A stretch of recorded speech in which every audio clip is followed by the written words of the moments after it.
महाराष्ट्र शासन संचालित जिला उद्योग केंद्र चंद्रपुर द्वारा सुशिक्षित बेरोजगार युवाओं को मुख्यमंत्री रोजगार निर्मित कार्यक्रम CMEGP के माध्यम से स्वरोजगार का अवसर। इस कार्यक्रम के तहत राज्य में युवाओं की रचनात्मकता को बढ़ावा और स्वयं रोजगार के लिए अनुकूल वातावरण दिया गया। इसका लाभ लेने आप महाराष्ट्र की निवासी और 18 से 45 वर्ष की आयु के होना चाहिए। अधिक जानकारी के लिए संपर्क करें जिला उद्योग केंद्र चंद्रपुर। राष्ट्रवादी कांग्रेस शरद चंद्र पवार गुट के प्रदेशाध्यक्ष जयंत पाटिल और राजस्व मंत्री चंद्रशेखर बावनकुले की मुलाकातों को लेकर कई तरह के कयास लगाए जा रहे थे। अब खुद राजस्व मंत्री बावनकुले ने खुलासा किया है कि वे अपने जिले के राजस्व विभाग से संबंधित मुद्दे लेकर मेरे पास आए थे। ये राजनीतिक भेंट नहीं थी। बावनकुले ने कहा कि जयंत पाटिल ने राजस्व विभाग से संबंधित करीब 14 से 15 विषय मेरे सामने रखे। सांगली जिले के विकास को लेकर उन्होंने चर्चा की कि आगामी अधिवेशन में उनके सभी विषयों पर मेरे कक्ष में बैठक लेकर हल करने का आश्वासन उन्हें दिया है। सोमवार को रात 8:30 से 9 बजे के बीच मेरे अधिकृत बंगले पर वे मिलने आए थे। जयंत पाटिल की भेंट हुई तब राधाकृष्ण विखे पाटिल भी उपस्थित रहे। वे अकेले नहीं थे, लगभग 400-500 लोग वहां थे। ये राजनीतिक भेंट नहीं होने से कोई राजनीतिक चर्चा नहीं हुई। कुछ उपजिलाधिकारी तहसीलदार के रिसोर्ट पर पार्टी हुई। वह रिसोर्ट अनधिकृत होने के विजय वटे दीवार के आरोप पर बोलते हुए बावनकुले ने कहा कि इस बारे में अधिकारियों से जानकारी मांगी है। रिपोर्ट आने के बाद कार्यवाही की जाएगी। पटवारियों के आंदोलन के बारे में पूछे जाने पर राजस्व मंत्री बावनकुले ने कहा कि एग्री स्टैक में प्रत्येक किसानों की जानकारी पंजीकृत कर उन्हें एक बारकोड दिया जाएगा। महत्वपूर्ण उपक्रम है।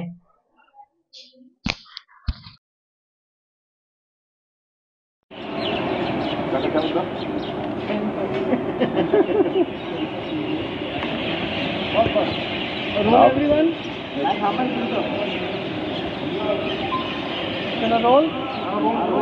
बावनकुळे साहेब, राष्ट्रवादी काँग्रेस शरद पवार गटाचे प्रदेशाध्यक्ष जयंत पाटील यांच्याशी आपली रात्री प्रदीर्घ भेट झाल्याची माहिती आहे। माननीय जयंतराव पाटील साहेब काल सांगली जिल्ह्यातील आणि काही त्यांच्या मतदारसंघातील 14-15 विषयाचे निवेदनं आणि काही महसुली खात्याच्या संबंधाने 1-2 बैठका घ्याव्या लागतील असे काही प्रकरणं होते।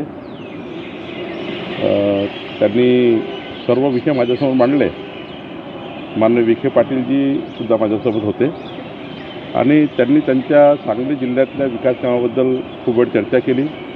मी त्यांना आश्वासन दिलं आहे की येणाऱ्या अधिवेशनामध्ये मी सांगलीची आणि या 14ही समस्याची बैठक माझ्या दालनात लावणार आहे। केव्हा ही भेट झाली, किती वाजता झाली? कारण वेगवेगळे तर्क दिसतात, रात्री उशिरा पण भेट झाली असं म्हटलं जात आहे। काल रात्री सायंकाळी 8:30-9 वाजता B5 बंगल्यावर अधिकृत बंगल्यावर भेट झाली आणि माझ्या घरी तर 400-500 लोक त्यावेळी भेट झाली तेव्हा होते। ते अधिकृत माझ्या वेळ घेऊन आले होते आणि त्यामुळे काही ती राजकीय भेट नव्हती आणि कुठलीही राजकीय चर्चा सुरू झाली नाही। केवळ विकासाची चर्चा झाली। जयंत पाटील साहेबांनी दिलेले 14ही मुद्दे ते महत्त्वाचे होते।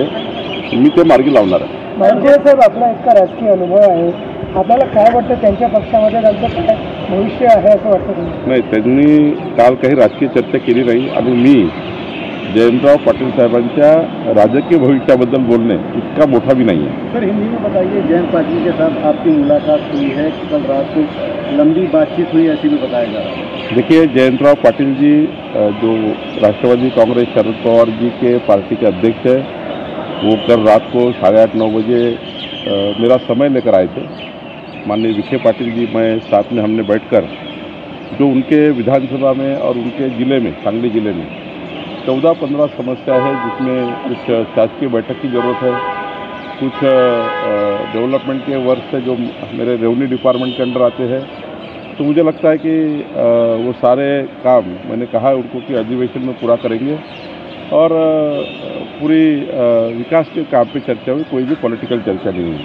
बावनकुळे साहेब, पुण्यातील खेडमध्ये एका अनधिकृत रिसॉर्टवर महसूल विभागाचे काही अधिकारी पार्टी करतानाचा आरोप विजय वडेट्टीवार यांनी केलेला आहे। यावर महसूल विभाग काही कारवाई करणार का असाही प्रश्न त्यांनी उपस्थित केलेला आहे महसूल मंत्री। मला काल रात्री समजलं, आज सकाळी मी ते बघितलं आहे। आमचे काही महसुली उपजिल्हाधिकारी, काही तहसीलदार त्या पार्टीमध्ये होते। तो रिसॉर्ट अनधिकृत आहे असा प्राथमिक अहवाल आहे जिल्हाधिकाऱ्याला मी संपूर्ण माहिती मागितली आहे. जिल्हाधिकाऱ्याचा रिपोर्ट आल्यावर त्यावर योग्य कारवाई आम्ही करणार आहोत. सर ॲटलिस्ट एक योजना महसूल विभागाचे कर्मचारी पण काम करतात, मात्र अनेक ठिकाणी ग्रामविकासाचे विभागाचे कर्मचारी आणि महसुली कर्मचारी समन्वय होत नाही आहे. वर्ध्यामध्ये तर काम बंद आंदोलन तलाठ्याने सुरू केलेलं आहे. समन्वयाने करायचं आहे, ग्रामविकास आणि महसूलनी करायचा आहे. ॲग्रीस्टॅक म्हणजे प्रत्येक शेतकऱ्याला एक कोड द्यायचा आहे, जे त्यांना बारकोड मिळणार आहे. त्या कोडवर त्यांना संपूर्ण केंद्र सरकारच्या राज्य सरकारच्या संपूर्ण योजना त्या ठिकाणी शेतकऱ्याला ऑनलाईन मिळणार आहेत. त्यामुळे ॲग्रीस्टॅक यावर संपूर्ण त्यांची माहिती असणाऱ्या शेतकऱ्याची आणि अत्यंत महत्त्वाचा उपक्रम केंद्र सरकारचा राज्य सरकारचा आहे. जर काही लोकांनी काम बंद आंदोलन केलं असेल तर तुम्ही तपासेल, पण या राज्यातल्या शेतकऱ्यांना ॲग्रीस्टॅकमध्ये आणणं अत्यंत महत्त्वाचं आहे. तलाठ्यांचं म्हणणं आहे की वरिष्ठ अधिकारी खूप प्रेशर आणत आहे त्यांच्यावर हे कामं करून घेण्यासाठी, म्हणून तो नाही कामच आहे ना, सरकारचं कामच आहे, करावंच लागणार आहे. कारण केंद्र सरकार राज्य सरकारने ॲग्रीस्टॅकच्या माध्यमातून शेतकऱ्यांना जसं आधार कार्ड आहे त्या पद्धतीचे कार्ड आहे आणि हे कार्ड जर प्रत्येक शेतकऱ्याकडे त्याची नोंदणीकृत कार्ड असेल तर सर्व योजना आपल्याला ॲग्रीस्टॅकच्या माध्यमातून देता येतं. दिल्लीमध्ये आज कॅगचा बहुप्रतीक्षित रिपोर्ट पहिल्याच दिवशी सादर झाला आहे विधानसभेत आणि मोठ्या घोटाळ्याचे त्याच्यामध्ये खुलासे किंवा दावे केले जाते भाजपकडून. 2,500 कोटी रुपयाचा वर दारू घोटाळा हा केजरीवालांनी केला यापूर्वीच आपल्याला माहिती आहे. पण आज खराखुरा रिपोर्ट कॅगचा रिपोर्ट आला आहे, ज्यामध्ये चुकीच्या पद्धतीने परवाने वाटप करणे, चुकीच्या पद्धतीनं त्या ठिकाणी गोरखधंदा करणे, म्हणजे अवैध जो आपला हा दारू घोटाळा आहे, अवैध पद्धतीने पैसा जमा करण्याकरता केजरीवालांनी केलेला हा घोटाळा आहे. आणि हा घोटाळा 2,500 कोटीच्या वर आहे आणि या घोटाळ्यामध्ये स्वतः केजरीवाल इन्व्हॉल्व आहे, त्यांचा पक्ष इन्व्हॉल्व आहे. आणि त्यामुळं कॅगच्या रिपोर्टवर केंद्र सरकारने पुढची कारवाई केली पाहिजे. जे घोटाळेबाज आहे त्यांना जेरबंद केलं पाहिजे अशी आमची मागणी आहे. सर दिल्ली में कैग का रिपोर्ट लीक हुआ है विधानभवन में, कैसे देखते क्या कहेंगे? केजरीवाल ने उनकी सरकार ने 2,500 करोड़ रुपए के ऊपर भ्रष्टाचार किया है लीकर्स में. लीकर में अवैध रूप से लाइसेंस बांटे गए, लीकर्स में अवैध रूप से डुप्लीकेट दारू बनाई गई, बहुत से उसमें अवैध व्यवसाय किए गए हैं. तो ये केजरीवाल सरकार का पहला भ्रष्टाचार का रिपोर्ट है. ऐसा भ्रष्टाचार उन्होंने गरीबों के नाम से बहुत किया है. आगे आगे जैसी सरकार चलेगी केजरीवाल ने किए हुए भ्रष्टाचार सामने आएंगे. केजरीवाल की सरकार भ्रष्टाचारी सरकार थी, इस वजह से वहाँ की जनता ने वो सरकार उखाड़ के फेंकी है. हमारी सरकार जो आई है वो निश्चित रूप से केजरीवाल के सारे भ्रष्टाचार निकालेगी और कड़ी कार्रवाई उनके ऊपर करेगी. शक्तीपीठ हायवे संदर्भात काय सांगाल सर? आपण पाहिलं यापूर्वी स्पीडमध्ये काम झालं, आता निवडणुकीनंतर पुन्हा एकदा डिमार्केशन जे आहे ते सुरू झालं. डिमार्केशन विधानसभेच्या निवडणुकीच्या आधी थांबवण्यात आलं होतं, पुन्हा एकदा डिमार्केशन जे आहे ते सुरू झालं. डिमार्केशन विधानसभेच्या निवडणुकीच्या आधी थांबवण्यात आलं होतं. वर्धा यवतमाळ 2 ठिकाणी डिमार्केशन सुरू झालेलं आहे, दगड लावणं सुरू झालं MSRTCचं. महसूल मंत्री तुम्ही आहात आणि वेगानं काम आता जमीन संपादनाचं सुरू होईल पुढच्या महिन्यात. भूसंपादन या विभागाचा मंत्री म्हणून, या विभागाचा मंत्री म्हणून ज्या ठिकाणी शेतकऱ्याच्या अडचणी आहेत त्या शेतकऱ्याच्या अडचणी आम्ही दूर करू. पण कोणत्याही परिस्थितीमध्ये हा महामार्ग झाला तर संपूर्ण महाराष्ट्राचं चित्र, जसं समृद्धी महामार्गाने चित्र बदललं तर शक्तीपीठ महामार्गाने संपूर्ण चित्र बदलणार आहे. काही जर शेतकऱ्याच्या अडचणी असेल तर सरकार सोडवेल. हा मार्ग होणे हे महत्त्वाचं आहे.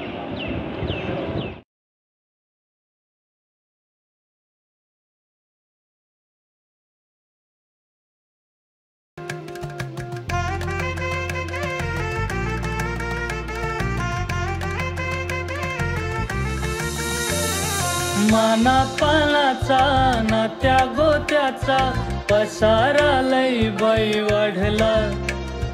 रुसवा नको ग बाई कुणाचा, मोठ्यानी उतारा काढला. लगीन घाई सुचून देई, खरेदीने पणा काढला. खरेदीला वरसी धीने उत्साह नवा आणला. बांधला बसका बांधला, बांधला बसका बांधला बांधला बसता बांधला बांधला बसता कमी किमतीत आणि क्वालिटी सोबत बरं का. परिस्थिती आहे तर शक्य आहे.